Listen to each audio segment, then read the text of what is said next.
십계명 7계명은 간음하지 말지니라. 그래서 17계명을 주신 이유, 그리고 이 시대가 어떻게 7계명을 어기고 살고 있는지, 그리고 결혼 제도를 허물고 있는지, 그리고 예수님께서 어떻게 이 7계명을 회복하셨는지, 그리고 우리는 교회를 통해서 어떻게 7계명을 지키며 살아갈 수 있는가에 대한 얘기들을 시간이 되는 대로 한번 해보도록 하겠습니다. 여러분, 우리 중요한 게 7계명은 예수님께서 이미 성취하셨습니다. 예수님 안에서 우리는 이미 한 몸됨이, 깨어졌던 한 몸됨이 예수님을 다시 화목하게 되고 회복되었기 때문에 예수 그리스도 안에서 이미 10계명은 성취된 것, 7계명뿐만 아니라 10계명 전체를 예수님이 다 성취하셨다, 이렇게 이해를 해야 됩니다. 그래서 그러면 10계명 전체를 예수님께서 성취하셨기 때문에 당연히 7계명도 예수님께서 이미 성취하신 것입니다. 그리고 우리가 이 10계명을 지키며 살아갈 때 개인적 차원에서 우리가 열심히 이 10계명을 잘 지키는 거 중요하잖아요. 근데 중요한 게 10계명을 지키려면 교회와 함께 할 때 10계명을 우리는 잘 지킬 수가 있게 됩니다. 7계명도 이 간음하지 말지니라 이 계명도 교회가 교회답게 잘 세워져 있을 때만 이 계명을 지킬 수가 있어요. 그럼 7계명을 어기는 경우들이 상당히 많아요. 이게 심각한 한국교회 여러분 문제이고, 또 우리가 우리 자신을 정말 깊이 돌아봐야 될 문제이기도 합니다. 간음은 하나님이 세우신 결혼 제도를 파괴하는 것입니다. 간음은 매우 파괴적입니다. 모든 죄가 사실 다 파괴적이에요. 근데 모든 죄가 다 파괴적이지만 간음은 더욱더 파괴적입니다.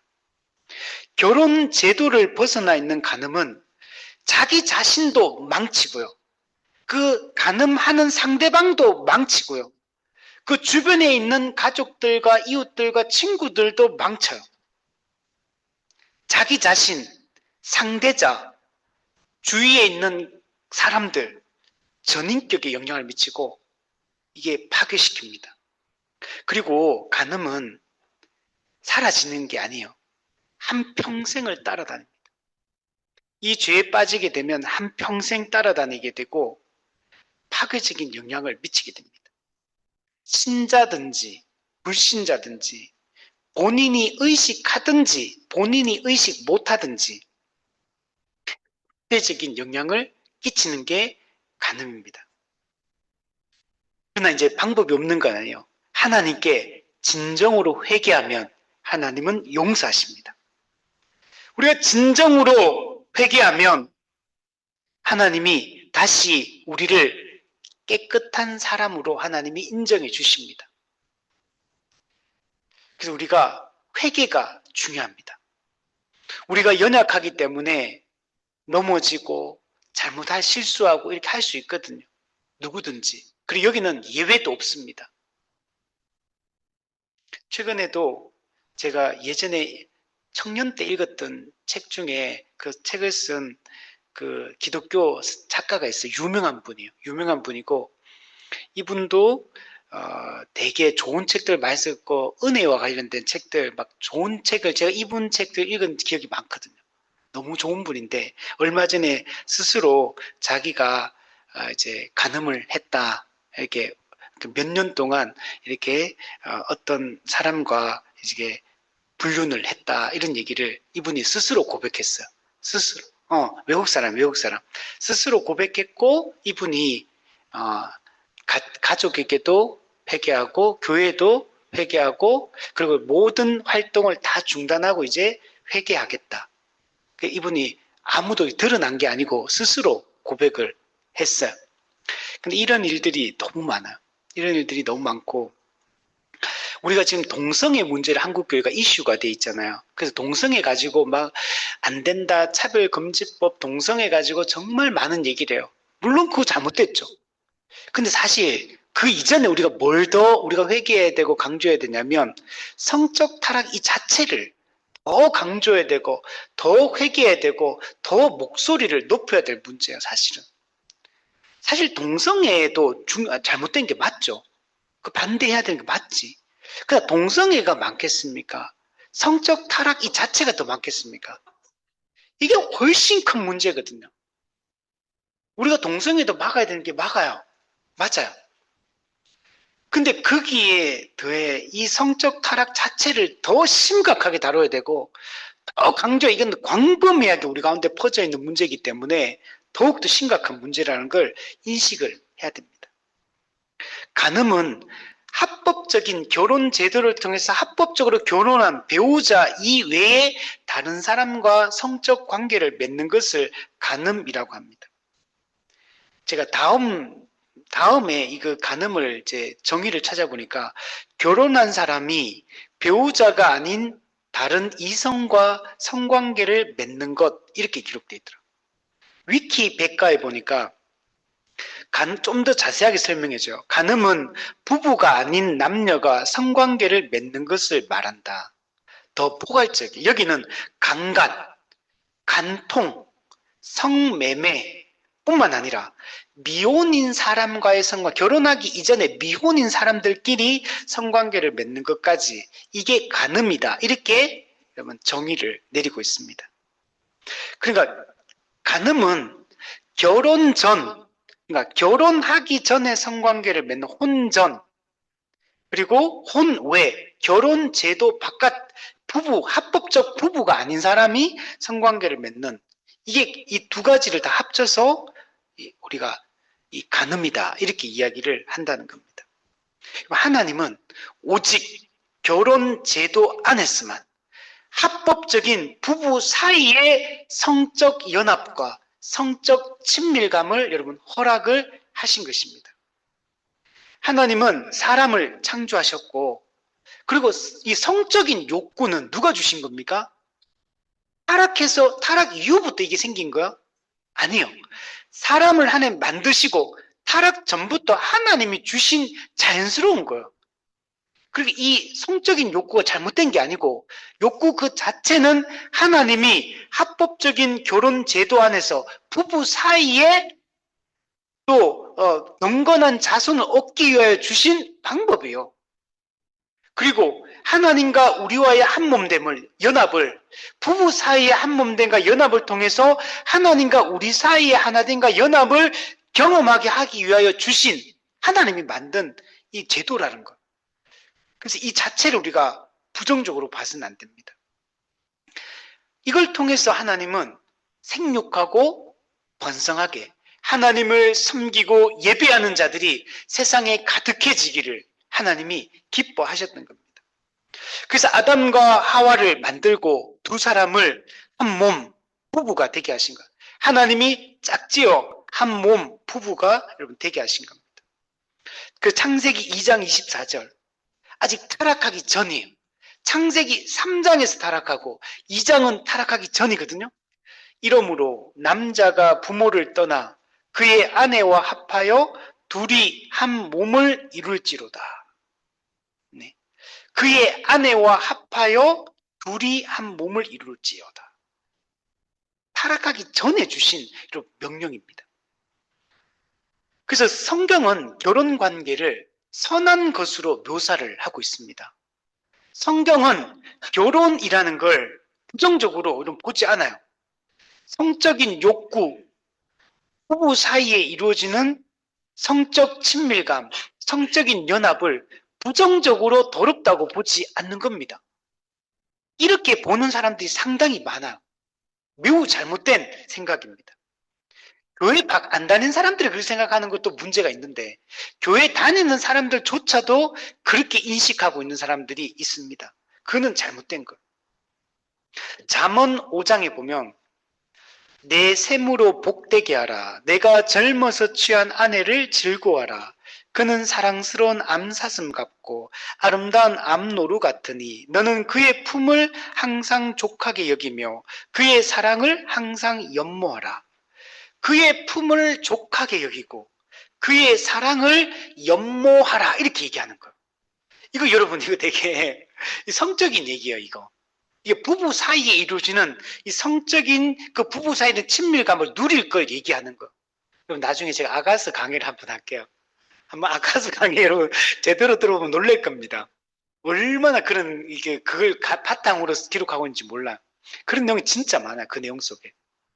근데 그게 아가스가 그 솔로몬과 술람미 여인의 그 아름다운 그 부부 사이에 이루어지는 그 관계를 얘기하고 사랑과 이런 걸 얘기하는데 그걸 통해서 하나님과 우리와의 사랑의 관계를 설명하고 싶은 거예요. 그래서 그걸 통해서 근데 그 내용들은 부부 사이에 남녀 사이에 이루어지는 사랑의 감정들을 기록하고 있는 거예요. 그 내용들이. 그래서 그 내용들 살펴보면 그래서 하나님이 결혼 제도를 부부 사이에 이루어지는 이것이 얼마나 아름답고 귀한 것인가를 볼 수가 있습니다. 그래서 예전에 결혼하기 전에 아가스 연구를 꼭 하고 하라고 이렇게 누군가 얘기하더라고요. 그 정도로 이 부부가 된다는 게 어떤 의미인가를 깊이 다루고 있는 게 이 아가스고 성경에 이런 내용들이 상당히 많이 등장합니다. 그래서 여러분 기독교는 이 성적인 욕구 그 자체를 죄로 여기는 금욕주의를 반대합니다. 금욕주의는 성적인 욕구 그 자체를 죄로 여기는 겁니다. 근데 성경은 합법적인 부부 사이에서 결혼 제도를 통해서 여기서 결혼 제도는 동거, 사실혼 이런 건 아니에요. 그리고 결혼식 없이 하는 그냥 혼인신고만 하는 것도 아니에요. 반드시 하나님과 성도들을 증인으로 해가지고 결혼 언약을 맺는 공적인 과정을 반드시 통과해야 돼. 그리고 이거는 결혼 언약이기 때문에 피로 맺는 거예요. 피로 맺은 언약이에요, 결혼도. 그래서 이걸 깨지 말라고 성경은 얘기하는 거고, 여기는 하나님과 성도라는 증인 앞에서 공적인 이 결혼 언약을 맺어야 돼요. 결혼식이 중요한 이유가 여기 있는 겁니다. 반드시 이 과정을 증인들 앞에서 이 식을 올리는 게 중요합니다. 그래서 이걸 우리는 합법적 결혼 제도다, 합법적 부부를 관계를 맺었다라고 말할 수가 있는 겁니다. 그래서 이 합법적인 부부 사이에 이루어지는 이 성적인 연합, 이런 금욕주의자들은 이것조차도 죄로 여겨요. 부부 사이에 이루어지는 것도 이게 더럽다고 여기는 이런 생각들을 금욕주의자들은 가지고 있는 겁니다. 잘못된 거죠. 근데 기독교는 이러한 금욕주의를 여러분 반대합니다. 성적인 욕구는 그 자체는 죄가 아니다. 하나님이 주신 것이고 정상적인 것이고 자연스러운 하나님의 이 섭리의 과정이다. 이렇게 생각을 해야 되고, 그러나 반드시 결혼 제도를 통해서만 혼인 안에서만 혼인 관계 안에서만 반드시 이루어져. 그 혼 전 무조건 안 되고 혼 외 무조건 안 되는 겁니다. 여기에 대해서 우리 믿음의 선배들이 이 합법적인 부부 사이에 이루어지는 이 성적인 연합을 굉장히 중요하게 생각했고 강조했다는 것들을 알 수가 있습니다. 대표적으로 영국의 청교도들 중에 윌리엄 고우지라는 사람이 있는데, 이 윌리엄 퍼킨스는 정통주의 시대에 영국에서 아주 중요한 역할을 했던 사람이에요. 이 사람이 이런 얘기를 했습니다. 결혼한 부부 사이의 성적 결합은 그 자체로 순수하고 거룩한 것이며 하나님께서 제정하신 것이다. 부부 사이에 이루어지는 성적인 결합은 그 자체로 순수하고 거룩한 것이다. 그리고 하나님께서 직접 제정하신 것이다. 왜? 결혼 제도를 하나님 만들었기 때문에 그 결혼 제도 안에서 이루어지는 모든 그 행위들은 다 결혼 제도 안에 있는 거예요. 하나님이 만든 제도입니다. 윌리엄 고우지 또는 가우지라고 하는데, 이 사람은 부부의 침상은 더럽혀지지 않은 것이며, 부부의 침상은 더러운 게 아니라는 얘기를 하는 거예요. 근데 금욕주의자들은 부부 사이에 이루어지는 이 성적인 것조차도 더럽다고 여겨버리니까 문제가 되는 겁니다. 그리고 결혼 관계 안에서 이루어지는 것은 순결하고 정직한 것이다. 그러니까 우리가 올바른 이런 이 성경적 이 이성관 또는 결혼관 또는 성에 대한 이해, 이게 우리한테 너무 중요한 거예요. 제가 예전에 선교단체 다니는 친구들하고 제가 그 성경 공부를 한 2년 정도 같이 했었거든요. 다 그 친구들은 다 선교단체 애들이었어요. 2년 정도 같이 이제 예전 교회 있을 때 했는데 저 그때 한번 놀랬던 적이, 이 친구들은 다 기독교 학생 단체 소속 대학생들이야. 그러면 이 친구들 일반 교회에서 열심히 하는 친구가 선교단체에도 가입을 할 거 아닙니까? 그죠? 웬만큼 하면은 열심히 없으면 선교단체 가입도 안 하거든요. 이 친구들은 거기 하는 친구들이었고 리더들이 많았어요, 그 당시에. 근데 이런 얘기를 그때 이성교제 결혼 얘기 막 이런 성적인 문제, 스킨십 문제 이런 막 얘기를 많이 나눴거든요. 질문을 많이 했어요. 그 제가 생각이 너무 정리가 안 돼 있어요. 제가 놀랬어요. 내가 놀랄 정도로. 아니, 너무 당연하다고 생각했던 것들을 당연하게 생각 안 하더라고. 물론 다가 아니라. 근데 전반적으로. 제가 약간 충격받았어, 그 당시에. 아니, 이 정도 생각도 없다고? 이렇게 또, 이렇게 생각하고 있다고? 제가 그때, 그래, 그거 가지고 한번 얘기를 했었어요. 길게 한번 얘기를 막 해서 공부해야 되는데, 공부가 지금 중요한 게 아니고, 이게 중요하다. 그래가지고 막, 앞부분에 그거 가지고 막 한동안 얘기를 했어요. 생각보다. 그리고 몇 년 전에 한국 교회 이제 청년들을 대상으로 설문한 게 있어. 이 성에 대한 설문했는데, 혼전에 대해서는 한 60% 이상이 뭐 별 문제 없다고 생각해요. 60%가 넘더라고요. 60% 비율이. 교회 다니는 청년들이. 심각한 거예요, 이거는. 그리고 꼭 신자와만 결혼해야 되느냐. 이것도 그렇게 생각 안 해. 아니, 그리고 뭐, 실제로 그렇게 안 하잖아요. 실제로 그렇게 안 하거든요. 생각은 그렇게 해도 실제 결혼은 아무 별 그런 죄책감 없이 그냥 불신자와 결혼해버려요, 그냥. 이게 심각한 거예요. 그래서 우리가 성경적인 결혼관, 이성교제관을 잘 정립하는 게 정말 중요하고, 이 성에 대한 성경적인 이해를 갖는 게 정말 중요하고, 이거는 잘하는 결혼을 앞두고 결혼해야 될 우리 결혼 전에 있는 모든 사람들 뿐만 아니고, 결혼한 사람들도 특히 제가 생각할 때는 부모가 진짜 문제예요. 장로님, 권사님, 뭐 집사님 해도 자기 자식이 불신자 결혼하고 데리고 와도 그냥 결혼시켜버려요. 그리고 거기에 대해서 심각하게 생각을 안 하더라고요. 저 이런 경우 너무 많이 봤거든요. 우리 단체 안에서도 얘기를 몇 번이나 제가 들은 적이 있는데, 해서 그래가 주례도 안 하고 목사님이 그렇게 했는데 난리가 나고 막 교회 떠나고 막. 아니, 어떻게, 그래도 이렇게 한 명은 교회 열심히 다니고 있는데 상대방이 불신자 결혼 주례를 안 하니까, 그러니까 이렇게 되더라고. 근데 그 분들이 교회를 그냥 초신자들이 아니고 그냥 결혼하는 젊은 청년들이 그런 거는 그나마 또 이해가 될지 몰라도, 부모들이 그래버리면, 그걸 괜찮다고 생각해버리면 그건 진짜 답이 없는 거죠. 부모의 허락하에 자녀가 결혼을 하게 되기 때문에 이 문제를 심각하게 생각을 해야 됩니다. 자, 그래서 이런 부분들을 우리가 잘 생각했으면 좋겠고, 특히 타락한 세상에 지금 우리가 다 타락한 본성을 가지고 있기 때문에 이 성적인 욕구 그 자체는 문제가 없지만 죄와 연결되기가 매우 쉬워요.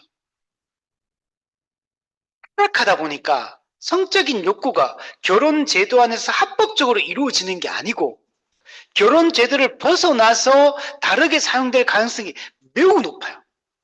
본성 자체가 악하기 때문에 그렇습니다. 타락 이후의 인간은 죄의 유혹에 너무나 노출되어 있고, 이 욕망, 이 타락한 이 성적 욕망에 이게 그 죄와 연결될 가능성이 매우 높기 때문에 우리가 조심을 해야 됩니다. 오늘날은 성적인 욕구를 남용하는 시대예요. 그냥 쾌락주의죠.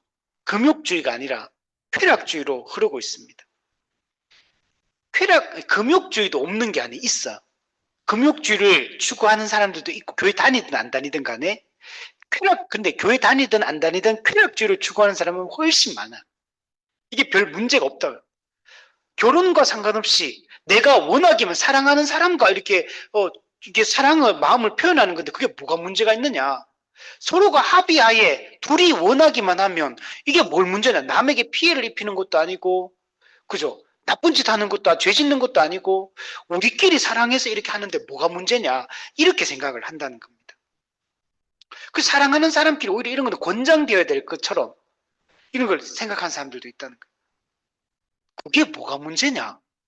이렇게 생각을 한다는 겁니다.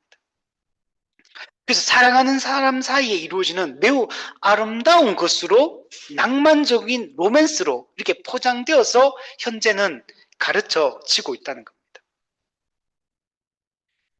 그러나 결혼 제도 밖에서의 모든 성적인 결합은 하나님 앞에 불법이라는 사실을 잊지 말아야 됩니다. 간음은 하나님과의 관계를 깨뜨리고 결혼 제도를 파괴하고 교회의 거룩성을 깨뜨리고 사람들의 전인격에 영향을 미치는 파괴적인 행위라는 사실을 잊지 말아야 됩니다. 그럼 7계명은 간음뿐만 아니라 모든 종류의 음행을 다 금지하고 있는 겁니다. 그럼 하나님은 이스라엘 백성들이 가나안 땅에 들어가기 전에 미리 말씀하시거든요. 율법에서 뭐라고 말씀하냐면 가나안 땅의 모든 풍속을 가정이 여길 것을 촉구합니다. 가나안 땅은 너무나 음란한 이런 풍속들이 너무 많았거든요. 그래서 이런 것들에 대해서 이걸 쫓아내고 그 가나안 땅의 풍속을 따르지 말 것을 아주 강하게 강조한 걸 볼 수 있어요. 대표적으로 레위기 20장 23절에 보면 내가 너희 앞에서 쫓아내는 족속의 풍속을 따르지 말라. 그들이 이 모든 일을 행함으로 내가 그들을 가증히 여기노라. 가나안 땅은 하나님 나라를 상징하는 곳이잖아요. 그 땅에 들어갔을 때 하나님 나라 백성으로 언약 백성으로 살아내야 되거든요. 그 땅의 풍속은 하나님 나라 백성으로 살아가는 것을 방해하고 그걸 무너뜨리는 그런 것들이거든요. 그래서 이걸 경계를 하고 있어요. 가나안 땅의 풍속, 이걸 미시파트라고, 풍속을 미시파트라거든요. 가나안의 미시파트를 따르지 말고 하나님의 미시파트, 하나님의 율법을 따를 것을 강조를 하고 있습니다. 그래서 여기는 내 합법적인 아내나 남편이 아는 사람과 간음하는 거, 또 그 당시에는 남자와 남자끼리, 여자와 여자끼리 이 동성애, 이게 성행을 했어요. 성경에는 동성애가 진짜 많이 등장하거든요.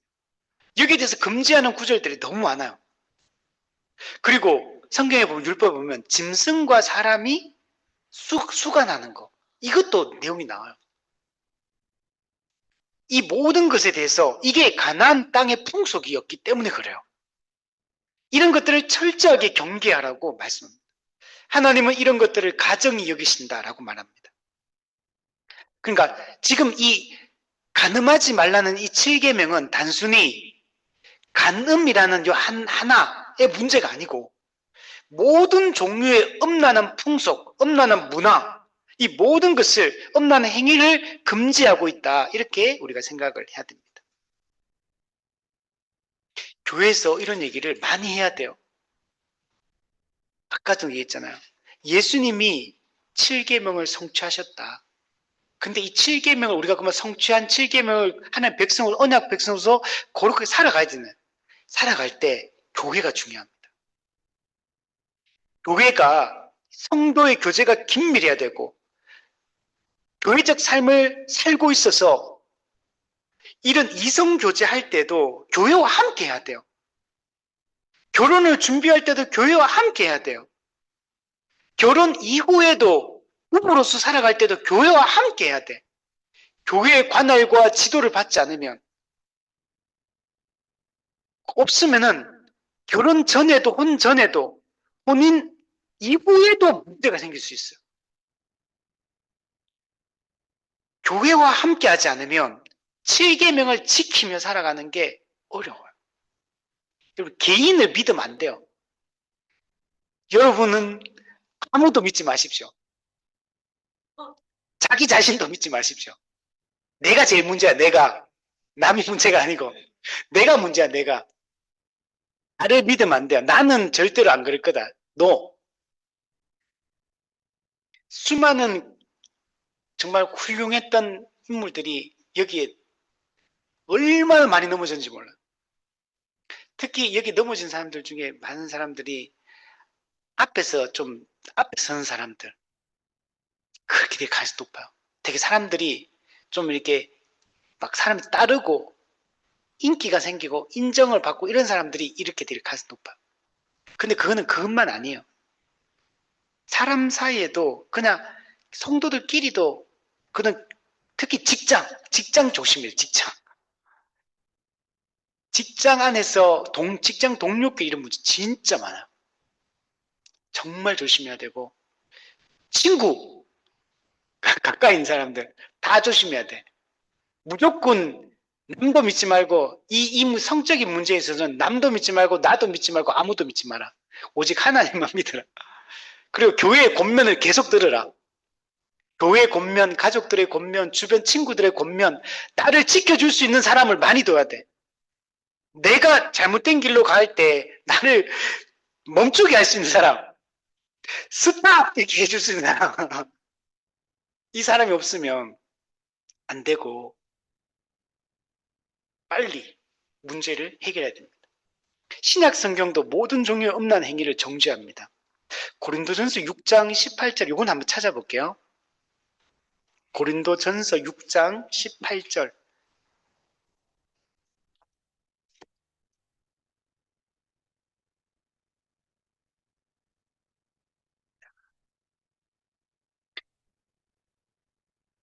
음행을 피하라. 사람이 범하는 죄마다 몸 밖에 있거니와 음행하는 자는 자기 몸의 죄를 범하느니라. 그래서 이 음행이 헬라어로 포르네이아인데 포르네이아 율법이 금지하는 모든 형태의 성행위를 여기서 음행이라고 표현합니다. 그러니까 이 음행이라는 걸 광범위한 의미로 지금 사용하고 있는 거예요. 좁은 의미가 아니에요. 이게 넓은 의미로 모든 이 행위를 얘기합니다. 그 제임스 에드워즈가 이 간음, 이 음행에 대해서 뭐라고 표현했냐면 헬라 문헌에서 이 헬라 문헌입니다. 성경이 아니고 여기도 어떻게 되냐면 간음, 음행, 매춘, 동성애를 비롯한 다양한 형태의 모든 불법적인 성행위를 간음, 음행이라고 한다. 이렇게 말하고 있어요. 오늘날에는 이런 게 다 열린 상태예요, 지금. 우리 옛날에 영화 보면, 미국 영화 보면 막 성적으로 물러나 때리는 얘기 하잖아요. 한국은요, 똑같아요, 지금. 아무 차이 없어요. 여러분, 제가 차 타고 오다 보면 예전에 저기 뭐 앞에, 홈플러스 앞에 가면 버스가 쫙 서 있었거든, 그 자주. 그게 뭐 다 산악회 뭐 이런 거 전부 다, 뭐 골프 동호회 뭐 이런 거거든요. 거기, 다 그냥 순수하게 골프, 순수하게 산악 아니에요, 그거. 많은 경우가 거기서 그 안에서 엄청난 이 성적 타락이 일어나. 그래서 이 동호회들 조심해야 돼. 동호회 그냥 운동으로만 해야 되지. 동호회 가면 친해지잖아요. 사람과 이제 친밀감 생기거든. 같은 취미를 같이 즐기니까. 그리고 편안하잖아. 나도 모르고 뭐. 그러니까 거기서 사람들이 이상하게 관계를 연결되고 거기서 이런 타락하게 될 가능성이 매우 높은 겁니다. 우리는 이런 거 다 조심해야 돼요. 그래서 우리가 이런 일들이 일어날 수 있는 모든 것들을 다 차단하고 조심해야 된다. 특히 오늘날 우리가 살고 있는 이 시대는 엄란한 문화, 외설적인 거 이런 게 그냥 오픈되어 있는 상태 지금. 애들한테도 다 오픈되어 있고 옛날에는 이게 숨어서 하는 것들이 지금은 다 오픈돼 가지고 그냥 인터넷, 유튜브, 그냥 온라인, SNS 모든 걸 그냥 다 검색할 수 있고 다 볼 수 있는 이런 시대가 되고 특히 이게 청소년 아이들, 어린 아이들의 심각한 문제고 청소년에게만 그런 게 아니고 어른들도 똑같죠 뭐. 너무 오픈돼 있다 보니까 이 엄란한 문화가 우리에게 끼치는 영향이 매우 심각한 겁니다. 근데 예수님은 행동의 간음뿐만 아니라 마음의 간음까지도 예수님은 정죄하셨어요. 우리 산상수훈 마태복음 5장 27절 28절 간음하지 말라 하였다는 것을 너희가 들었으나 나는 너희에게 이르노니 음욕을 품고 여자를 보는 자마다 마음에 이미 간음하였느니라. 마음의 간음으로 예수님 이걸 끌고 들어와요. 행동의 문제가 아니에요. 이거는. 행동은 이미 마음에서 시작이 되는 겁니다. 마음이 들어오면 행동이 나오게 되는 겁니다. 하이델베르그 109문에 보면 7계명에서 하나님은 간음과 그처럼 중한 죄들만을 금하시는가? 우리의 몸과 영혼은 성령의 전임으로 우리가 몸과 영혼을 순전하고 거룩하게 보존하는 것이 바로 하나님의 뜻이다. 우리는 영혼만 구원받는 게 아니에요. 우리의 몸도 구원을 받는 겁니다. 우리는 몸은 영혼보다 조금 이게 뭐 하급이고 이런 게 아니에요. 몸과 영혼이 다 하나님 앞에 중요한 거고, 하나님 우리를 구원하실 때 몸과 영혼을 전인격체로 우리를 구원하는 거예요. 우리는 영혼을 잘 돌봐야 돼요. 마음을 잘 지키는 게 중요합니다. 우리의 몸도 잘 지키는 게 중요합니다. 몸과 영혼을 우리의 영육 통일체로서 우리 전체를 우리가 거룩하게 잘 지키는 게 중요합니다. 제가 카페에 있다 보면은 청소년 애들이 진짜 많이 오거든요. 제가 단 이디야 카페 있는 집 부근에 있는데 가면 중고등학생들이 학원이 많다 보니까 많이 와요. 근데 이게 보고 있으면 요즘 애들은 이게 별로 숨기는 게 없어. 그게 막 딱 붙어가지고 막 안고 있고 막 그 교복 입고 체육복 입고 있으면 딱 알거든. 바로 책 펴나 공부하고 있거든. 근데 또 그러다가 또 어떻게 하냐, 나가가지고 카페 나가 또 담배 피워. 또 여자 남자 다 같이 막 이게 대놓고 피워 그냥 요즘에는. 그러니까 우리가 정말 우리 자녀들을, 우리 아이들을 잘 지킬 수 있어야 되는데 이게 다 오픈돼 있기 때문에 그걸 끊을 수는 없잖아요.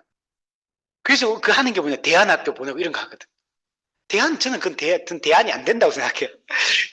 어차피 또 놓은다. 어차피 또 놓아야 된다.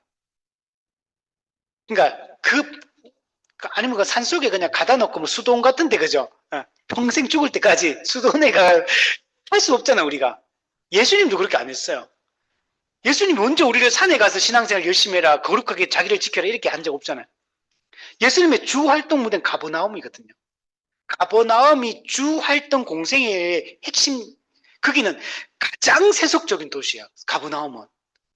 이방 문화, 모든 이방인과 유대인이 섞여 있고 모든 문화, 전쟁이든 모든 것, 상업이든 모든 게 이루어지는 게 가버나움이에요. 그 길을 통과하게 돼 있거든요. 국제 해안 가도가 그 길을 통과하게 돼 있어. 유럽과 아시아, 아프리카가 만나는 그 중심지가 가버나움이에요. 거기가. 예루살렘은 약간 구별돼 있기, 떨어져 있기 때문에 여기는 오히려 보호받는 곳이에요. 그 예수님의 주 활동 무대는 예루살렘이 아니라 가버나움입니다. 우리는 어디서 삽니까? 세상의 한복판에서 사는 거예요. 여기서 거룩함을, 구별됨을 지켜내는 게 중요한 거예요. 언제까지 뭐 보호해가지고 뭐 산속에 살게 할 수 없잖아요. 이곳에서 우리는 해야 됩니다. 여기서 우리의 마음과 생각과 우리의 모든 몸과 모든 걸 지켜내야 되고, 이곳에서 구별된 하나의 백성으로 살아가는 게 중요한 거예요. 그러려면 우리 지각이 새로워져. 우리 생각이 올바른 똑바른 생각이 들어와야 돼. 성경적인 생각. 이게 확고하게 머릿속에 나를 사로잡아야 돼. 우리 아이들한테 자주 하는 얘기 있어요.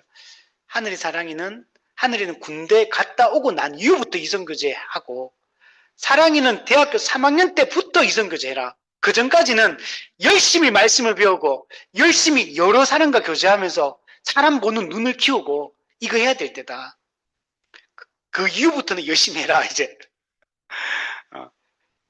그리고 이성교제하면 빨리 결혼해라. 조금 하다가 이제 빨리 결혼해라. 이게 가장 안전하게 사는 길이다. 저는 그렇게 생각해요. 물론 이 정답은 아닙니다. 사람마다 다르니까. 저는 우리 아이들이 그렇게 했으면 좋겠다. 이성교제 기간도 너무 긴 것도 안 좋아요, 이게. 죄 지을 가능성이 매우 높고, 1차적으로. 그리고 잘못될 가능성이 너무 높아요. 그냥 이성교제에서 충분히 신앙을 검증하고 삶을, 인격을 검증하고, 이게 정말 같은 마음을 가지고 있다는 게 확인되면 빨리 결혼하는 게 좋다. 빨리 가정을 이루는 게 죄를 안 지을 수 있는 방법이고, 그리고 교회적 삶에 적극적으로 부부가 서로를 도와서 적극적으로 교회적 삶을 살도록 하는 게 서로를 지키는 길이고 자식을 지키는 길이다. 그게 가장 좋은 저는 길이라고 생각이 들어요. 자, 그래서 하이델베르 구문에 또 이렇게 얘기해요. 우리의 몸과 영혼은 성령의 전임으로 몸과 영혼을 순전하고 거룩하게 보존하는 것이 하나님의 뜻이다. 따라서 하나님은 모든 부정한 행동, 두 번째 태도, 세 번째 말, 네 번째 생각, 그리고 욕망, 마음까지, 이것까지 다른 사람에게 이런 잘못된 욕망을 불러일으킬 수 있는 모든 걸 금한다. 일체를 금한다. 이렇게 얘기를 하고 있는 겁니다. 예수님은 행동의 문제로 이 십계명을, 간음의 문제를 말씀하신 게 아니에요. 이거는 행동뿐만 아니라 마음의 문제다. 마음의 음욕을 품는 것도 이게 죄다. 이렇게 얘기하는 거예요. 그래서 이성을 보고 매력을 느끼는 것은 죄가 아니에요. 이성을 보면 매력을 느끼는 것 자체가 잘못된 건 아니야. 당연히 매력을 느끼는 게 좋은 거죠. 자, 그런데 그 생각이 음욕과 연결되면 그때부터는 죄가 되는 거예요. 그냥 멋있다, 아름답다, 예쁘다 이렇게만 생각해야 돼. 근데 거기서도 이제 이게 음욕으로 연결돼. 요까지만 딱 가야 돼. 그러면은 괜찮은데 이제 음욕과 연결되는 순간 이제는 상상하기 시작하거든요. 이제 이 성적인 욕망의 대상으로 상대방을 바라보게 되기 때문에 그때부터는 마음의 간음으로 여러분 들어가게 됩니다. 그래서 이렇게 하면 이미 예수님께서는 이미 마음에 간음했다라고 지금 말하고 있는 겁니다. 옛날에 이런 얘기 하더라고요. 그래서 가다가 이성이 길을 가다가 탁 걸어가는데 너무 멋진 예쁜 여자, 예쁜 멋진 남자가 앞에 탁 걸어와. 평생 꿈꾸던 그죠? 이상형이야. 너무 멋있고 너무 예쁘고. 근데 한 번만 딱 지나가면서 한 번만 보는 거는 괜찮은데 뒤돌아보면 그건 이제 죄다 이렇게 뒤돌아보면 안 된다. 왜 뒤돌아보는 거는 이제 묵상하는 거다.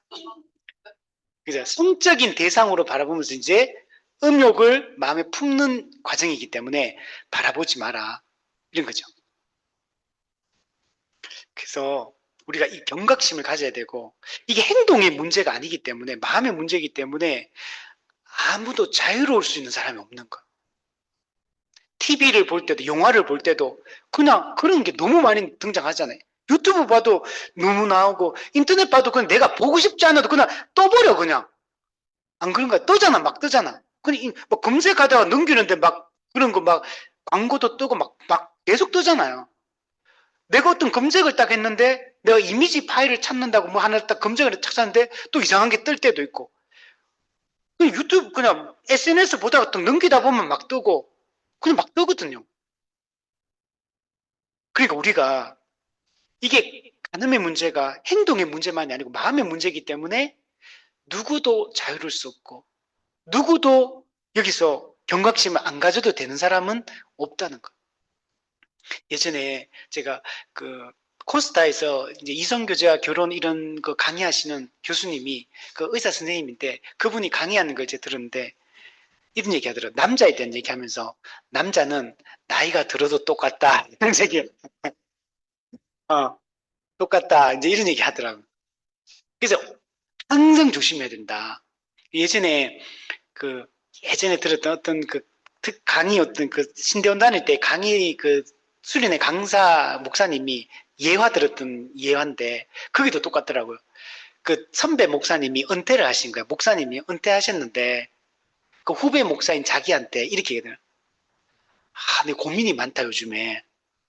은퇴하신 선배 목사님이 70이 넘었다는 얘기죠. 그러니까. 근데 그때도 이런 성적인 욕구 이런 것들이 물론 그걸 했다는 게 아니라 그런 게 계속 일어난다는 거. 그래서 맞죠. 사람은 다 그렇죠. 근데 그게 이제 자꾸 생각이 이제 그분이 후배 목사인데 그런 얘기까지 했다는 얘기는 자기 마음속에 이런 생각이 자꾸 많이 들기 때문에 그 얘기를 한 거죠. 약간 상담은 아닌 상담처럼 얘기를 했다는 거. 저는 그 얘기 듣고 야 사람이 그렇구나. 근데 제가 그때 20대 후반이었는데 신도 다닐 때 근데 제 젊은 사람이니까 아이 설마 70, 80대가 그렇다고 이해가 안 되는 거. 근데 지금 제가 50대거든요. 근데 지금도 20대나 30대나 40대나 50대나 똑같거든. 성적인 욕구가. 달라지는 게 없어. 60대, 70대 물론 약간 약해지겠지. 근데 여자들하고 달라. 여성들은 확 약해지고 남자들은 별로 차이가 안 난다. 다 남자 여자가 다르다는 거죠. 그래서 조심해야 된다는 얘기를 그때 하더라고. 그 수련회 때. 그래서 여러분, 간음은 결혼관계뿐만 아니라 부부 사이를 완전히 깨고 자녀들도 다 깨뜨리고요. 삶 전체를 파괴하고요. 평생 따라다니는 꼬리표가 돼버리고 주변 사람들도 다 상처받게 하는 거예요. 그래서 이 간음은 여러분, 결혼 언약, 하나님을 증인으로, 성도들을 증인으로 한 결혼 언약을 깨뜨리는 거예요. 자기 자신을 속이고 배우자를 속이고 상대방을 속이고 주변 사람들을 속이는 거. 여러분, 그리고 서로 간의 신뢰를 깨뜨리고 자기 자신과 상대방과 모든 사람을 파괴하는 그런 악한 행위라는 걸 생각이 됩니다. 이 몸에, 여러분, 제가 신대원 다닐 때 개혁주의 윤리학을 들었거든요. 개혁주의 윤리학 강의에서 이 문제를 다뤘어요.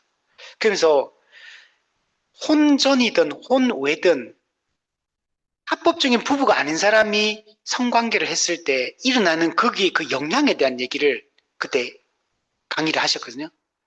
제가 그거 보면서 야, 이게 그냥 작은 문제가 아니구나. 이게 전인격에 영향을 미쳐요. 이게 중요한 게. 우리 전인격에 영향을 미치고 이게 안 사라져. 이게 안 사라져요.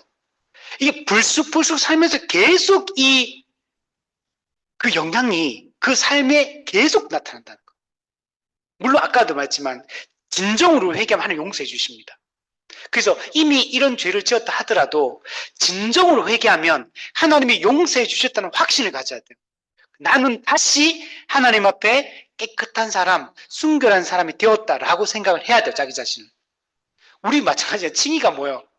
의롭지 않지만 그리스도의 은혜 때문에 의롭다고 우리가 인정하고 여기는 거잖아요.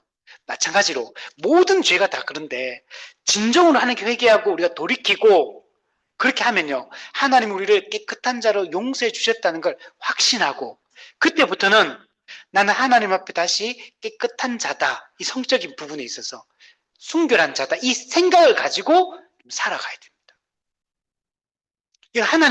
이건 내 행위 때문이 아니라 하나님 은혜 때문에 확신하는 거.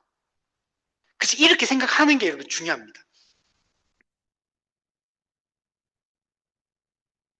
성경은 간음이 명백한 죄라고 반복해서 얘기를 합니다. 그래서 대표적으로 요셉과 다윗을 우리 예를 들어볼 수 있어. 우리 누구처럼 요셉처럼 해야 돼요. 보디발의 아내가 요셉을 막 계속 반복해서 막 유혹했잖아요. 그리고 요셉이 뭐라 했냐면 주인이 나한테 금한 게 없는데 딱 한 가지 금한 게 있다. 자기 아내인 당신만 금했다. 당신이 그 보디발의 아내이기 때문에 당신만 나한테 금하고 나머지 모든 것들은 나한테 다 위임해줬다. 그러면서 내가 어찌 이 큰 악을 행하여 하나님께 죄를 지으리까? 이 큰 악이라고 하고 하나님께 죄를 짓는 거라고 얘기를 하고 있어요.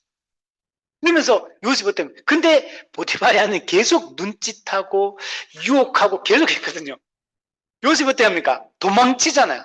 막 옷을 잡고 막 하니까 겉옷을 그냥 옷 벗고 겉옷 막 그냥 빼고 도망갔잖아요. 이게 정답이에요, 정답. 그런 자리 자체를 안 만들어야 되고 그런 장소에 가서도 안 되고 그렇게 두 사람이 있지도 않아야 되고 그런 상황도 만들지 말고 만약에 그런 생길 수 있어요. 그래서 목회자들이 우리 개척하고 이런 얘기 많이 했거든요.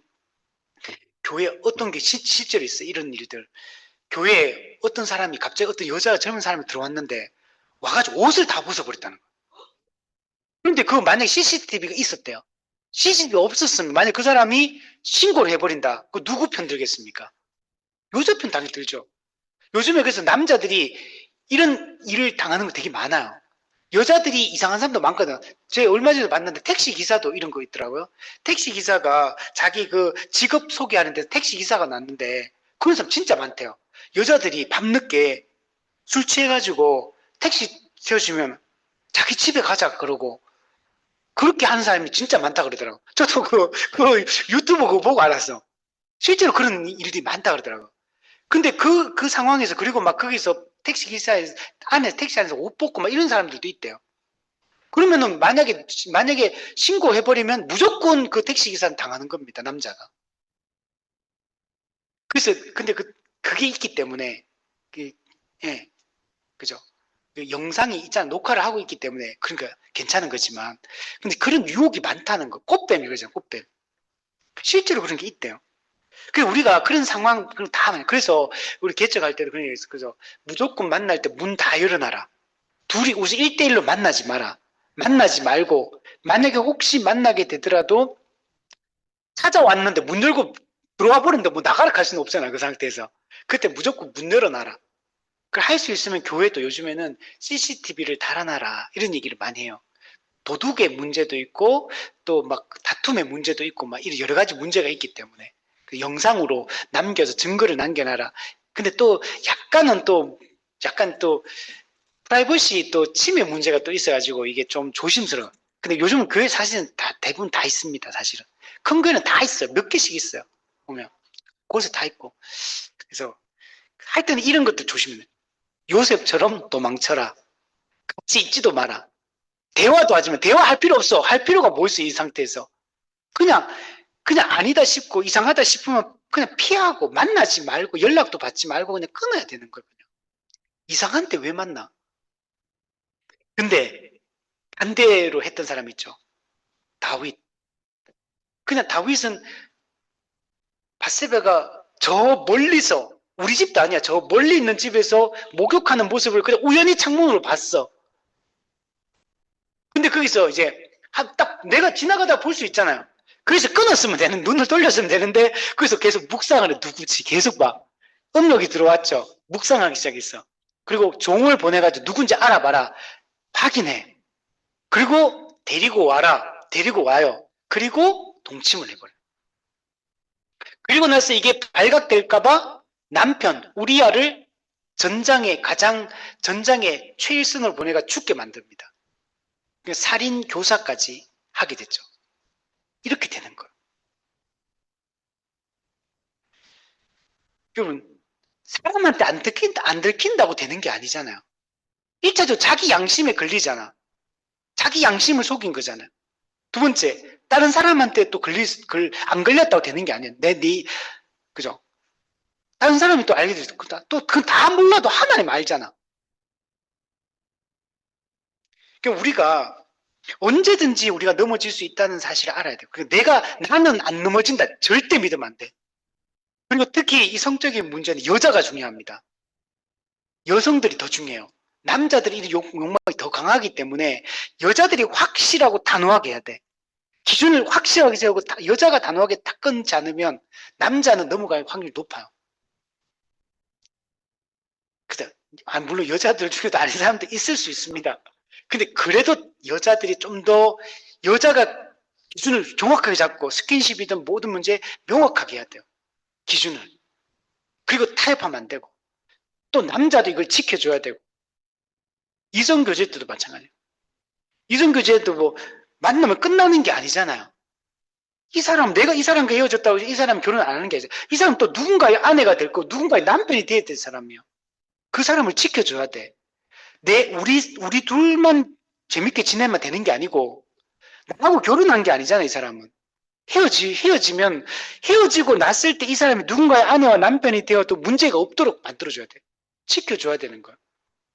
그래서 이성교제도 반드시 결혼을 전제로 이성교제 해야 되는 거고.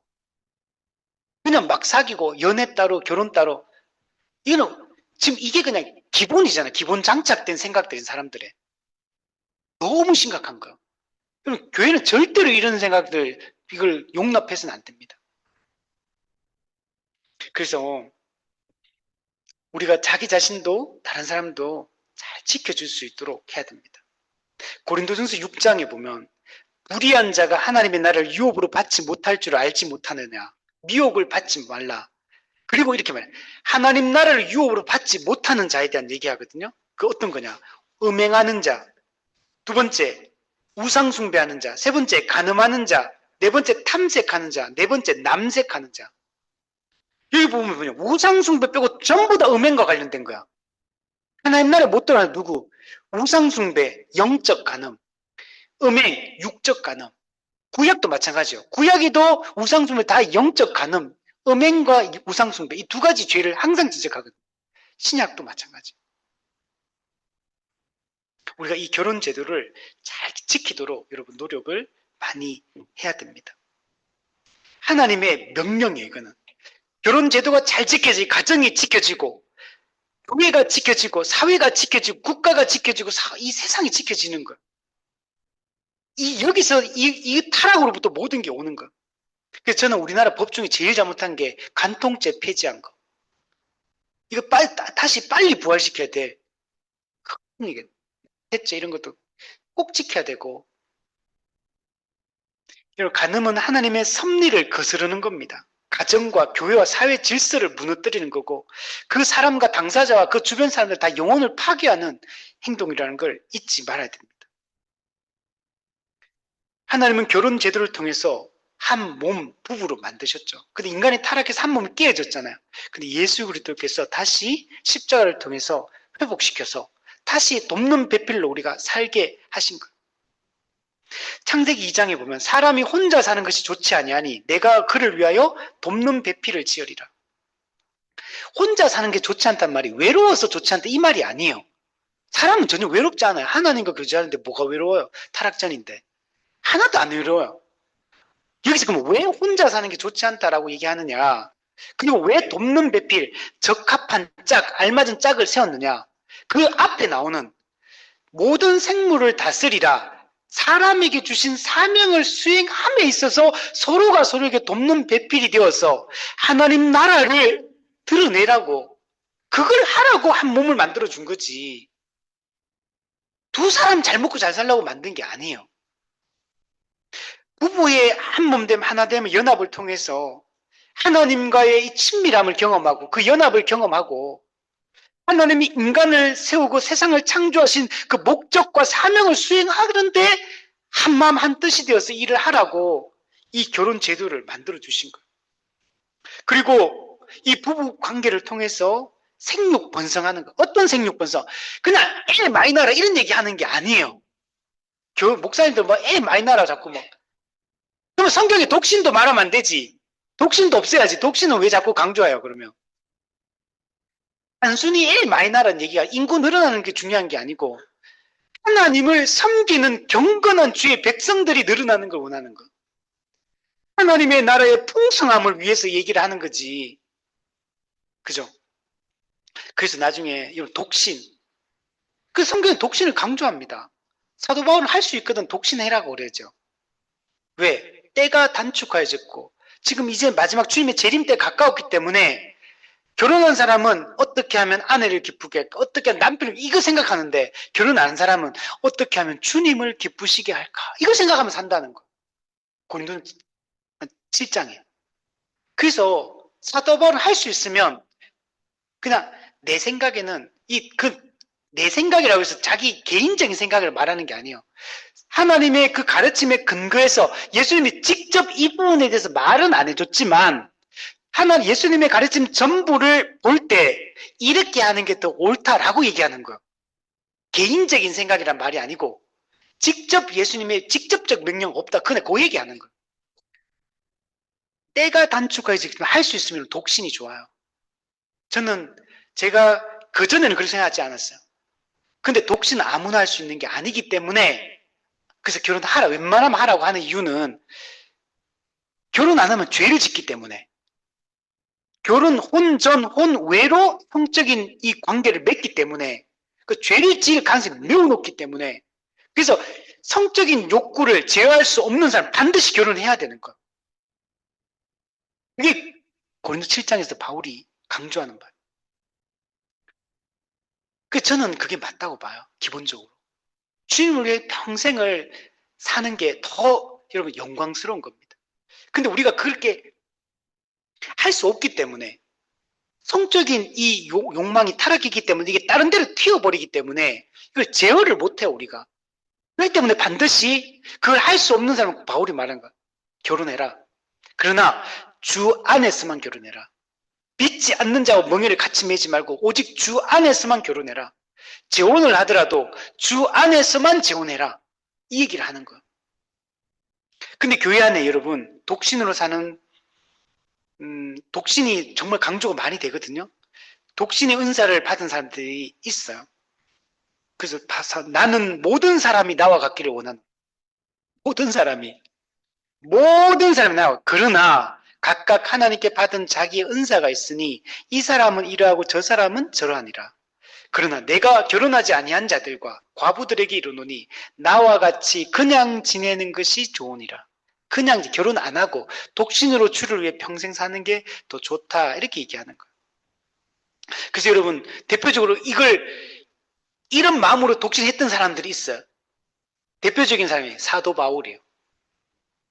우리 미국의 조나단 에드워즈와 함께 사위였던 데이비드 브레이너드, 이 사람도 독신으로 이렇게 섬겼고 인디안 선교를 평생 하거든요. 잠깐. 사위, 이 사람이, 이 사람은 아니네. 이 사람은, 제가 약간 헷갈려. 지금, 이 사람이 사위인지, 제가 약간 요선 뺄게, 우선은. 헷갈리네. 영국의 대표적인 존 스투터 목사님. 우리 그리스도의 십자가를 썼던. 이분도 주를 위해서 평생 독신으로 살았어.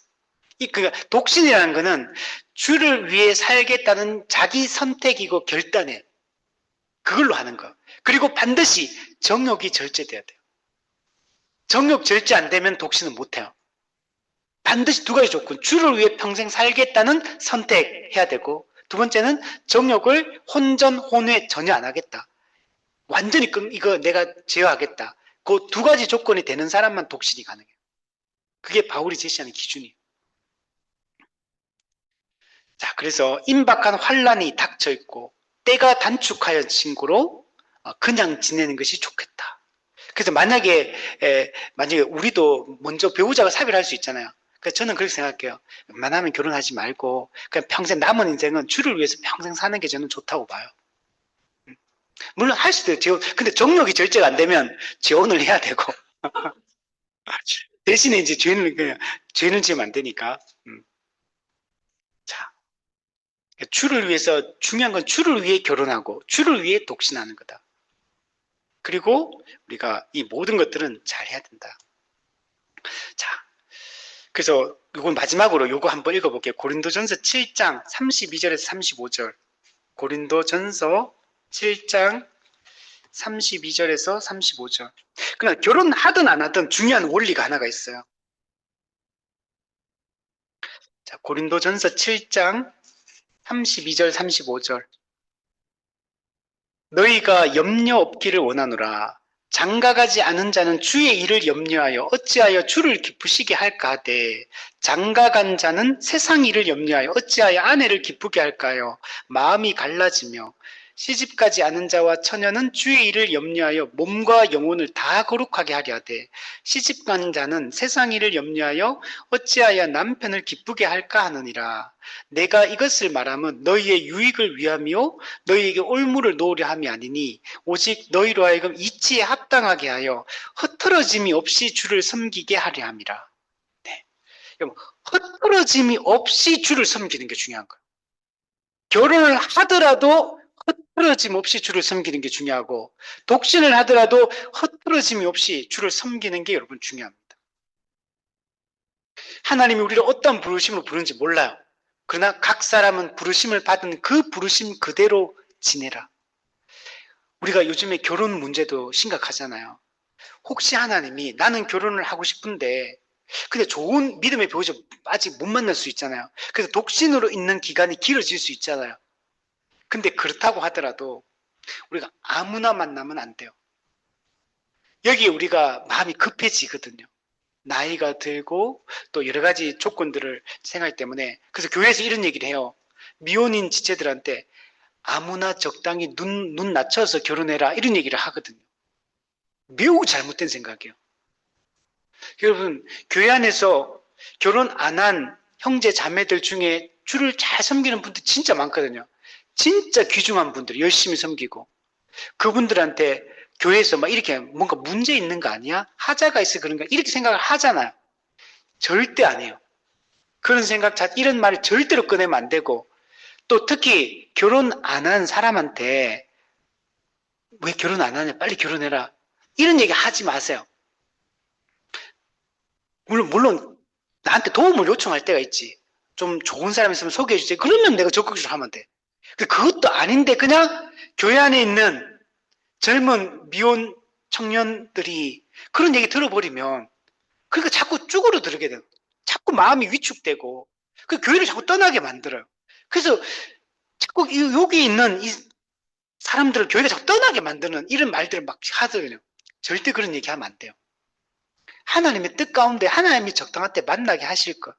그만 도움을 요청하면 내가 도울 수 있는 부분들을 돕고 왜 안 하냐 어떻게 해라 그런 얘기를 하지 말고 우리가 기회가 돼서 자연스럽게 그런 걸 얘기할 기회가 되어서 자연스럽게 얘기가 나온다면 우리가 해도 되지만 상대방은 그런 얘기 할 마음이 없는데 내가 먼저 꺼내가 하는 것들은 조심해야 된다. 항상 우리는 이걸 조심을 해야 됩니다. 그래서 아무나 적당히 결혼해라. 네 눈이 높아가 그렇다. 눈을 낮춰라. 이런 얘기 하면 안 된다. 눈을 높이세요. 신앙적으로 눈을 높여야지 왜 눈을 자꾸 낮춰요. 세상적인 눈만 낮추면 돼. 근데 세상적인 눈은 자꾸 높이고 신앙적 눈은 자꾸 낮추고 막 정반대로 하고 있어 지금. 그죠? 그렇게 하면 안 됩니다. 주님을 위해서 이렇게 잘 섬기고 이렇게 아직 독신의 상태에서 섬기는 분들 귀하게 여기고 위로가 아니고 격려해주고 칭찬해주고 주를 위해서 잘 사는 거 정말 잘하고 있다고 정말 훌륭하다고 이렇게 말해야 되는 거예요. 그래서 우리는 이 결혼 제도를 소중하게 여기고 잘 우리가 이걸 이렇게 깨지지 않도록 결혼 언약이 깨지지 않도록 그래 가정을 잘 지키고 교회를 잘 지킬 수 있도록 우리 해야 되고 무엇보다 여러분 이 결혼 제도는 그리스도와 교회의 유비예요. 유비. 그리스도와 교회의 관계를 세우면 유비로 하는 거예요. 에베소서 나오죠. 이 비밀이 크도다. 나는 그리스도와 교회에 대하여 말하노라. 부부관계는 두 사람의 문제를 얘기하는 게 아니에요. 그리스도와 교회와의 관계, 신약 구약에서는 하나님과 이스라엘 백성, 자기 백성과의 관계를 설명하는 거예요. 이거는. 그리고 여러분 결혼이라는 거는 한시적이고 일시적인 제도예요. 우리 죽으면 결혼 없어요. 천국 가면 결혼 제도 없어요. 부부관계 없어요. 이 땅에서만 잠시도록 있는 하나님과 우리와의 영원한 관계를 보여주는 그걸로 유비로 보여준 거지. 여기에 모든 게 있는 게 그렇기 때문에 가정이 가장 중심이 아니에요. 우리는 자꾸 세상은 자꾸 가정이 가장 중심이라고 가정이 가장 중요하다. 가정이 제일 중요한 거 아닙니다, 여러분. 교회가 가장 중요한 거. 가정은 그냥 일시적인 기관에 불과해요. 육신의 가정은 하나님과 우리의 관계, 하나님과 이스라엘 백성과의 관계, 그리스도와 교회와의 관계에 유비로 보여주는 거에 불과한 거. 우리는 이 땅에서도 우리는 교회 중심으로 완성된 하나님 나라에도 교회와 함께 살아가는 거예요. 이게 핵심이에요. 그래서 항상 교회를 중심으로 살아가야지만 교회도 살고 가정도 살고 사회도 사는 거. 이게 무너지면 다 무너지는 거. 그래서 이것을 우리가 마음 깊이 우리 새겼으면 우리 좋겠습니다. 결론을 내리겠습니다. 여러분, 우리가 결혼 제도를 향한 하나님의 뜻을 잘 교회는 가르쳐야 됩니다. 이성교제, 성경적 이성교제, 성경적 결혼관을 잘 가르쳐서 성도들이 이 생각에서 벗어나지 않도록 특히 우리 자라는 아이들한테 결혼하기 전에 있는 분들한테 이걸 잘 가르쳐야 되고 결혼한 사람들한테도 잘 가르쳐야 돼. 이혼도 많아. 불법적 이혼도 많고. 그래서 이것도 잘 가르쳐야 되고. 이 시대의 엄란한 풍조들로부터 성도들이 자기를 잘 지킬 수 있도록 이 악하고 엄란한 문화로부터 우리 자신을 지킬 수 있도록 교회가 교육을 계속해야 돼요. 그 우리 EDL 스쿨에서도 이런 거를 다뤄야 돼. 이런 거. 성도들한테 드린 게 다뤄야 돼. 특히 이제 이성교제 할 때는 이 스킨십의 문제를 아주 조심해야 되고 그리고 반드시 주 안에서만 결혼할 수 있도록 믿지 않는 자와 이 멍해를 같이 하지 않도록 의와 불법은 함께 할 수 없다. 빛과 어둠은 사귈 수 없다. 그리스도와 벨리알이 어떻게 조화되고 믿는 자와 믿지 않는 자가 어찌 상관하고 하나님의 성전과 우상이 어찌 일치가 되리요. 안 되는 겁니다. 반드시 신자는 신자와 하면 결혼해요. 그래야지만 제도를 만든 목적을 수행할 수 있는 겁니다. 주 안에서만 해야 된다. 그리고 반드시 부모의 허락, 교회의 지도 가운데 해야 된다. 이 중요하다. 부모님 우리 둘이만 사랑하면 돼. 우리 둘이만 마음 잘 맞으면 아니요. 우리 둘이만 잘하면 안 되는 게 아니야. 부모님과 가족이 만나는, 부모님의 허락과 부모님의 지도하에, 특히 교회의 지도하에, 가장 중요한 건 교회 지도하에 하는 게 제일 중요해요. 성도들과의 관계에서 계속 점검받고 확인받고 계속 나눠야 돼요. 그리고 이혼을 가능한 선택지라고 생각하는데 아니요. 성경은 할 수 있거든. 이혼하지 말라고요. 비록 불신자일지라도. 그리고 외도를 했다 하더라도 그래도 할 수 있거든. 가정을 지킬 걸 성경은 명령하고 있어. 지금 이혼을 부추기는 시대예요. 자기 결정권이라고 말해. 내가 지금 행복한 게 중요하지 않냐? 그렇지 않다. 히브리서 13장 모든 사람은 결혼을 귀히 여기고 침소를 더럽히지 않게 하라. 음행하는 자들과 간음하는 자들을 하나님이 심판하시리라. 우리는 교회와 함께 이 7계명을 잘 지킬 수 있으면 좋겠고 또 이 7계명 지킬 때 은혜가 필요하고 교회가 필요하고 절대로 자기 자신도 상대방도 아무도 믿지 말고 이 문제는 아무도 믿지 마라. 항상 경계하고 조심하고 이렇게 되려면 부부 사이에 친밀한 부부 사이가 좋아야 돼요. 부부 사이가 친밀하고 좋으면 일을 외적으로 이렇게 하지 않겠죠. 그래서 대화를 많이 하고 친밀한 부부 관계가 이루어질 수 있도록 해야 되고 그리고 또 고린도 7장 이거 중요한 게 있어요. 남편은 아내에 대한 의무를 다하고 자, 다시 음행을 피하기 위하여 남자마다 자기 아내를 두고 여자마다 자기 남편을 두라. 아까 독신은 이게 정욕이 절제되기 때문에 괜찮아요. 남편은 그 아내에 대한 의무를 다하고 아내도 그 남편에게 그렇게 할지라. 아내는 자기 몸을 주장하지 못하고 오직 그 남편이 하며 남편도 그와 같이 자기 몸을 주장하지 못하며 오직 그 아내가 하나니 서로 분방하지 말라. 방을 나누지 말라는 거예요. 반드시 아내와 남편은 항상 방을 같이 써야 돼요. 요즘에 젊은 청년들 결혼하면 아기 낳고 나면 방 따로 쓰거든요. 애가 울고 깨고 울고 하니까 직장 가야 되는데 막 못하니까 그래서 애 키울 때 애 좀 클 때까지만 해도 부부가 엄마하고 그 애기 따로 자고 아빠 따로 방에 자고 피곤하니까 이해는 해. 이해는. 애기가 자꾸 깨거든. 자꾸 울거든. 잠깐 정말 계속 깨거든요. 그래도 그렇게 하면 안 된다. 부부는 항상 분방하면 안 된다. 애기를 어떤 상황이든 특히 중요한 게 이거예요. 싸우고 나서 방을 따로 자고 우리 아내가 예전에 제가 그때 하도 더워가지고 밖에서 제가 잤거든요. 옛날에. 그리고 우리 집이 너무 작아가지고 그때 자리가 애들하고 다 같이 있으니까 자리가 없어가지고 제가 거실에서 제가 따로 자고 그때 했는데 잘못한 거죠. 그래서 집을 큰 데로 옮겼어요. 좀 더 큰 데로.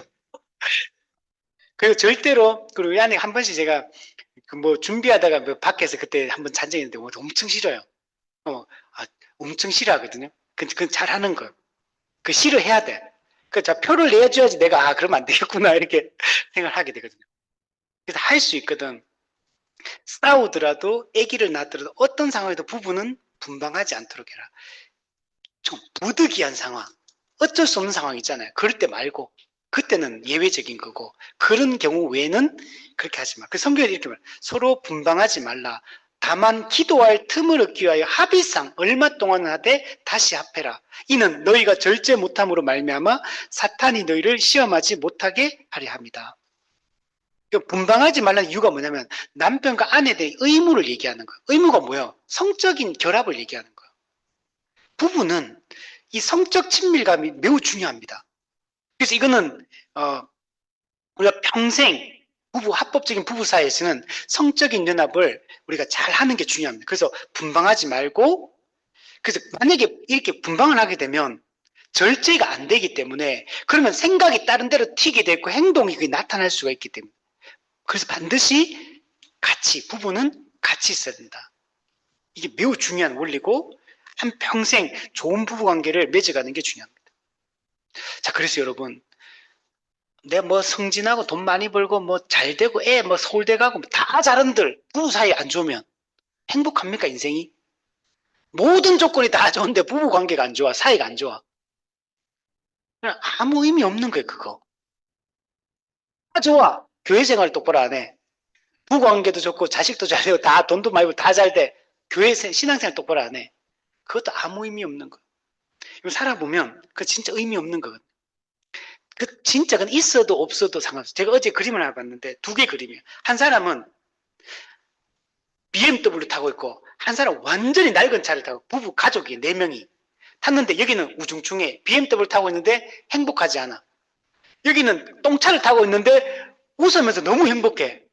당신은 어느 걸 택하겠느냐? 한 사람은 BMW 타는 똥차 타고 한 사람은 얼굴이 어둡고 한 사람은 밝아. 누구를 택하겠느냐? 그죠? 예, 그 댓글 달면 진짜 재밌게 적어놨더라고. 그 상황이 있을 거다. 근데 저는 딱 보자마자 아 나는 똥차 타겠다 생각했거든요. 여러분 교회 생활 잘하고 가정생활 가정이 잘 되고 교회 생활 잘하는 게 제일 중요한 거. 그거 무너지면 딴 거 아무 소용 없어요. 다른 거 다 잘고 다 해. 근데 애가 신앙생활 안 해. 애가 교회를 안 가. 그 평생 근심거리가 되는 거야. 행복하지 않습니다. 중요한 거는 주 안에서 우리가 잘 살아가는 게 가장 중요하다. 좀 가난한 것도 괜찮고 좀 없는 것도 괜찮고 세상에 좀 부족해도 괜찮아. 다 괜찮다. 우리 그런 생각을 하고 우리 살았으면